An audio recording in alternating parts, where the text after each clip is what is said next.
beautiful. We'll read today in chapter 21 of the text, Reason and Perception, in section 4, the fear to look within. Paragraph 1. The Holy Spirit will never teach you that you are sinful. Errors he will correct, but this makes no one fearful. You are indeed afraid to look within and see the sin you think is there. This you would not be fearful to admit. Fear in association with sin, the ego deems quite appropriate and smiles approvingly. It has no fear to let you feel ashamed. It doubts not your belief and faith in sin. Its temples do not shake because of this. Your faith that sin is there but witnesses to your desire that it be there to see. This merely seems to be the source of fear. Remember that the ego is not alone. Its rule is tempered, and its unknown enemy, who it cannot even see, it fears. Loudly, the ego tells you not to look inward, for if you do, your eyes will light on sin, and God will strike you blind. This you believe, and so you do not look. Yet this is not the ego's hidden fear, nor yours who serve it.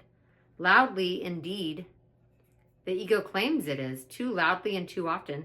For underneath this constant shout and frantic proclamation, the ego is not certain it is so. Beneath your fear to look within because of sin is yet another fear, and one which makes the ego tremble.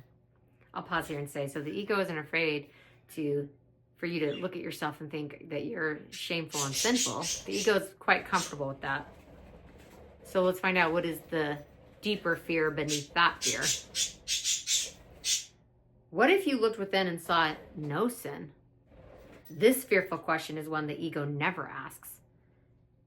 And you who ask it now are threatening the ego's whole defensive system too seriously for it to bother to pretend it is your friend. Those who have joined their brothers have detached themselves from their belief that their identity lies in ego. A holy relationship is one in which you join with what is part of you in truth, and your belief in sin has been already shaken. Nor are you now entirely unwilling to look within and see it not. Your liberation still is only partial, still limited and incomplete, yet born within you. Not wholly mad, you have been willing to look on much of your insanity and recognize its madness. I'll pause here and say, good job, us. We're getting there. Your faith is moving inward, past insanity and onto reason. And what your reason tells you now, the ego would not hear. The Holy Spirit's purpose was accepted by the part of your mind the ego knows not of. No more did you.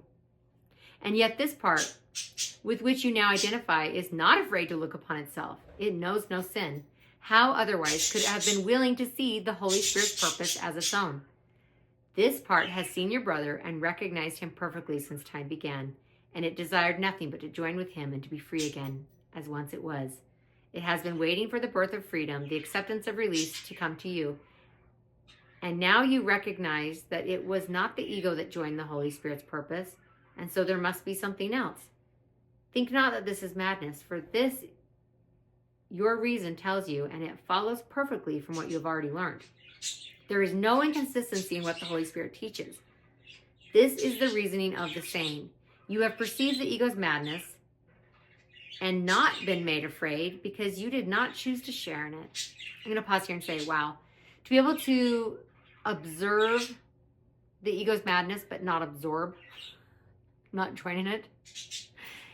To be able to look at yourself with deep compassion and understanding is the end of hell.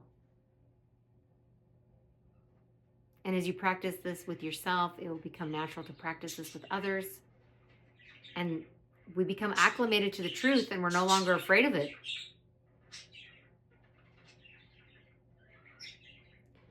At times it still deceives you, yet in your saner moments, its ranting strikes no terror in your heart. For you have realized that all the gifts it would withdraw from you, in rage at your presumptuous wish to look within, you do not want. I'm going to pause here and say the ego has nothing that you desire. It gives you nothing. It doesn't even protect you. In fact, it's creating the nightmare you're trying to escape from. A few remaining trinkets still seem to shine and catch your eye, yet you would not sell heaven to have them. And now the ego is afraid. Yet what it hears in terror, the other parts hear as the sweetest music, the song it longed to hear since first the ego came into your mind. The ego's weakness is its strength. The song of freedom which sings the praises of another world, bring to it hope of peace, for it remembers heaven, and now it sees that heaven has come to earth at last, from which the ego's rule has kept it out so long. Heaven has come because it found a home in your relationship on earth, and earth can hold no longer what has been given heaven as its own. Look gently on your brother and remember the ego's weakness is revealed in both your sight. What it would keep apart has met and joined and looks upon the ego unafraid. Little child, innocent of sin, follow in gladness the way to certainty. Be not held back by fear's insane insistence that sureness lies in doubt. This has no meaning. What matters it to you how loudly it is proclaimed? The senseless is not made meaningful by repetition and by clamor. I'll pause here and say, just because something is repeated loudly and often doesn't make it true. The quiet way is open. Follow it happily and question not what must be so. Wow. Wow.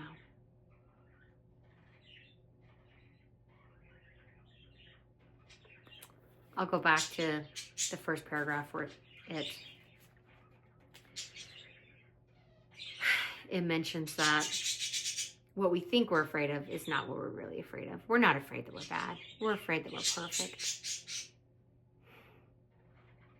You, my love, will have a harder time accepting your own perfection than you've ever had, believing that there's something wrong with you.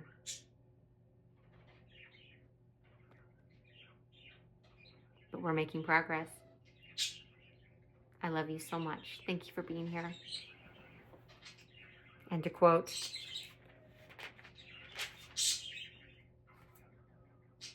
A Course in Miracles, little child,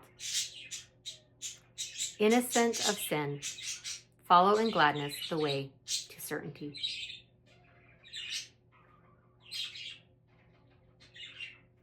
Let's allow ourselves a few moments today to be still and listen. I'm so glad you're here. Thank you for joining me.